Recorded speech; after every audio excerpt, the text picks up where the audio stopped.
बात जब उत्तर प्रदेश के अनुदेशकों और शिक्षा मित्रों की आती है तो सिर्फ एक सवाल खड़ा होता है कि आखिर कब बदलेगा इनका वक्त, कब तक इनका मानदेय बढ़ेगा। क्योंकि मुख्यमंत्री योगी आदित्यनाथ की घोषणा किए हुए अब 1.5 माह बीतने को है, लेकिन अभी तक सरकार की तरफ से कोई खास प्रतिक्रिया देखने को नहीं मिली है। इस वक्त में देखने को मिला कि तमाम बड़े त्योहार आए और चले गए, लेकिन फिर भी उत्तर प्रदेश के शिक्षा मित्रों के लिए सीएम योगी ने जो वादे किए थे उनको अभी तक पूरा नहीं किया है। एक तरफ जहाँ उत्तर प्रदेश के अनुदेशक और शिक्षा मित्र दीपावली के वक्त पर ये आशा लगाए बैठे हुए थे कि उनके लिए सरकार की तरफ से कोई बड़ी घोषणा की जाएगी, लेकिन वक्त बीतता गया और उत्तर प्रदेश के शिक्षा मित्र मायूस होते हुए चले गए। दीपावली का पर्व बीत चुका है और उत्तर प्रदेश के शिक्षा मित्र अब भी यही सोच रहे हैं कि मुख्यमंत्री योगी आदित्यनाथ अपना आशीर्वाद इन शिक्षा मित्रों को कब देंगे, क्योंकि लंबे समय से ये इंतजार कर रहे थे अपने मानदेय वृद्धि की घोषणा को लेकर। मुख्यमंत्री योगी आदित्यनाथ ने लगभग 1.5 महीने पहले इन शिक्षा मित्रों से वादा किया था और सार्वजनिक रूप से घोषणा कर दी थी कि अब आप लोगों का मानदेय बढ़ने जा रहा है, लेकिन वक्त बीतता गया और सबको लगा कि शायद दीपावली के पहले कुछ हो जाए। संगठनों की तरफ से पता चला कि जो अधिकारी मंत्री हैं उनका अभी कहना है कि दीपावली तक तो कुछ खास नहीं हो सकता है, तो फिर ये उम्मीदें लगाएंगे कि शायद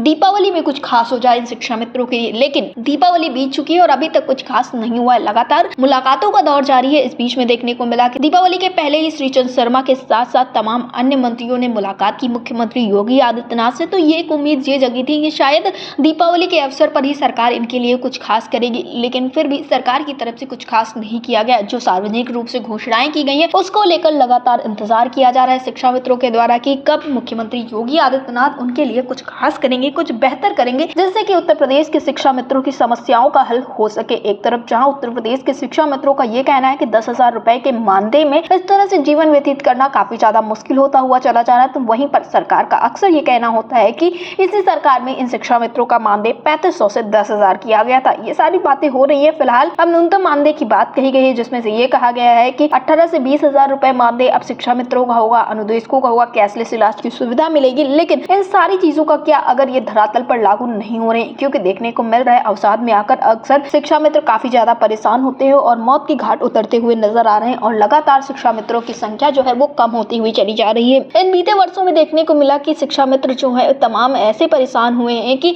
उन्हें ये नहीं समझ में आ रहा है कि वो अपना घर परिवार कैसे चलाए, कैसे बच्चों की फीस भरे, कैसे बूढ़े माँ बाप की दवाई का पैसा लाए। इन सारी चीजों के बीच में देखने को मिला कि तमाम तरीकों से मुख्यमंत्री योगी आदित्यनाथ तक अपनी आवाज पहुंचाने का प्रयास किया गया शिक्षा मित्रों के द्वारा। बार बार मुख्यमंत्री योगी आदित्यनाथ तक कभी ज्ञापन के जरिए, तो कभी वीडियो के जरिए, तो कभी गाने के जरिए अपनी बात को रखा गया। संगठन की तरफ से लगातार मुलाकात का प्रयास किया गया, लेकिन इन सारी चीजों के परे मुख्यमंत्री योगी आदित्यनाथ ये कहते हुए नजर आए कि हमें मालूम है कि उत्तर प्रदेश के शिक्षा मित्र कितनी सारी समस्याओं में है और इन समस्याओं का हल जरूर किया जाएगा, लेकिन कब किया जाएगा अभी तक किसी को नहीं पता चला है। और दीपावली के ठीक पहले देखने को मिला था कि लखनऊ पहुंचे हुए थे शिक्षा मित्र संगठन के अनुदेशक संगठन के प्रदेश अध्यक्ष और वहां पर मुलाकात भी की गई है। अब सबसे जरूरी बात ये हो गई कि आखिरकार इस मुलाकात में क्या कुछ हुआ है, क्या कुछ चीजें निकलकर सामने आई हैं। अब देखना ही होगा कि आखिरकार मुख्यमंत्री योगी आदित्यनाथ उत्तर प्रदेश के शिक्षा मित्रों के ऊपर अपना आशीर्वाद कब बनाएंगे, कब उत्तर प्रदेश के शिक्षा मित्रों का वक्त बदलेगा और कब इनका मानदेय बढ़ेगा, क्योंकि सीएम योगी के घोषणा किए हुए अब लगभग 1.5 महीने बीतने को और उम्मीदें अब भी लगातार बरकरार है। डेस्क रिपोर्ट, अटल टीवी।